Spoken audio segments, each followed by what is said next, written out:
Hello everyone, মই doctor ৰেশমিতা Sharma physiotherapist. গতিকে আজি আপোনালোকৰ লগত টাৰ্ম এটা আনিছোঁ চেৰিবেল পালচি। গতিকে এই ৱৰ্ডটো মোক বহুতে সুধিছে বা এই টাৰ্মটো মোক বহুতে সুধিছে যে চেৰিবেল পালচিত আমি কি ট্ৰিটমেণ্ট বা কি প্ৰিভেনশ্যন ল'ব পাৰোঁ আৰ্লি ষ্টেজত। গতিকে ফাৰ্ষ্টতে আমি জানিব লাগিব চেৰিবেল পালচি হয় কি। গতিকে চেৰিবেল পালচি এটা নিউৰলজিকেল কণ্ডিশ্যন হয় যোনটো আপোনাৰ যেতিয়া ডেভেলপিং ব্ৰেইনটো যেতিয়া ডেমেজ হৈ যায়। আৰু যেতিয়া আপোনালোকৰ ডেভেলপিং ব্ৰেইনটো ডেমেজ হৈ যায় তেতিয়া আপোনালোকৰ এফেক্ট কিহত কৰিব, আপোনাৰ মাছল টনত কৰিব, স্পেচিয়েলি মুভমেণ্টত কৰিব, পশ্চাৰত প্ৰব্লেম কৰিব, স্পীড ডিলে হ'ব। তো এনেকুৱা ধৰণৰ কণ্ডিশ্যন আপোনালোকৰ এফেক্ট কৰিব। গতিকে আমি জানিম যে কি আমি প্ৰিভেনশ্যন ল'ব পাৰিম আৰ্লি ষ্টেজত। কাৰণ চেৰিবেল পালচি বহুতে যেতিয়া আৰ্লি ষ্টেজত ট্ৰিটমেণ্ট লয় বা আৰ্লি ষ্টেজত আমি প্ৰিভেনশ্যন লওঁ বা তেতিয়া আমি এটা ভাল বেলেঞ্চ লাইফ তেওঁলোকক আমি দিব পাৰোঁ। গতিকে আমি আৰ্লি চাইন কি গম পাব পাৰোঁ বা কেনেকৈ আমি গম পাব পাৰোঁ আগতীয়াকৈ।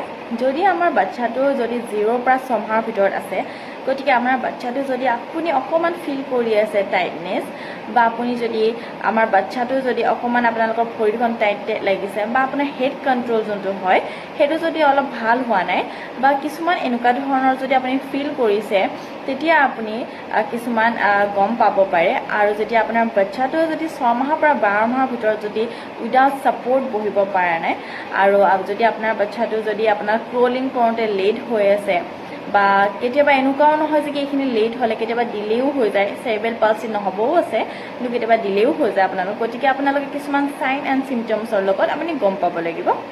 আৰু গতিকে আমাৰ বাচ্চাটো যদি স্পীচ ডিলে হৈছে, গতিকে তেতিয়া আমি এছেছমেণ্ট কৰাটো দৰকাৰী হৈ যায়। যেতিয়া আমাৰ বাচ্চাটো 12 মাহৰ পৰা 24 মাহৰ ভিতৰত খোজ কাঢ়িব পৰা নাই নিজে, বা আপোনাৰ যদি টো ৱাক কৰি আছে, গতিকে অকল গেৰুৱা নাপাতাকৈ খোজকাঢ়ি আছে, গতিকে এনেকুৱা ধৰণৰ কিছুমান আমি চাইন এণ্ড চিমটম আগতীয়াকৈ গম পাওঁ।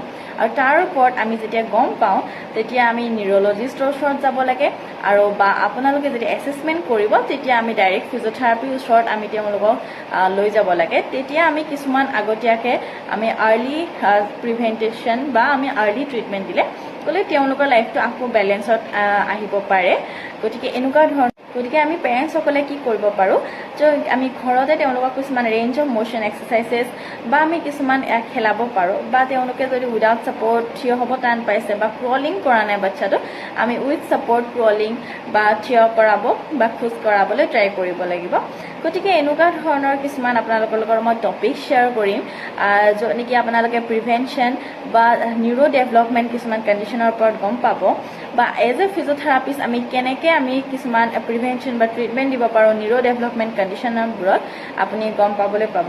আৰু লগতে মই আপোনালোকৰ লগত ডে টু ডে লাইফটো শ্বেয়াৰ কৰিবলৈ চেষ্টা কৰিম, বা কেনেকৈ কি কৰিছোঁ কি কৰা নাই। গতিকে এইটো মোৰ আপোনালোকৰ লগত এটা দীঘলীয়া ইউটিউবত মই ভিডিঅ' দিছোঁ, য'ত নেকি মই আগতে শ্বৰ্টছ বা কিবা এনেকৈ দি থৈছোঁ, কিন্তু দীঘলীয়া কিছুমানে ভিডিঅ' জানিবলৈ বিচাৰিছিলে, চ' মই এনেকুৱা ধৰণৰ আপোনালোকৰ লগত ভিডিঅ'বোৰ শ্বেয়াৰ কৰি যাম। গতিকে আজিৰ কাৰণে ইমানখিনিয়ে। Thank U. নেক্সট টপিকত মই আপোনালোকৰ লগত কথা পাতিম।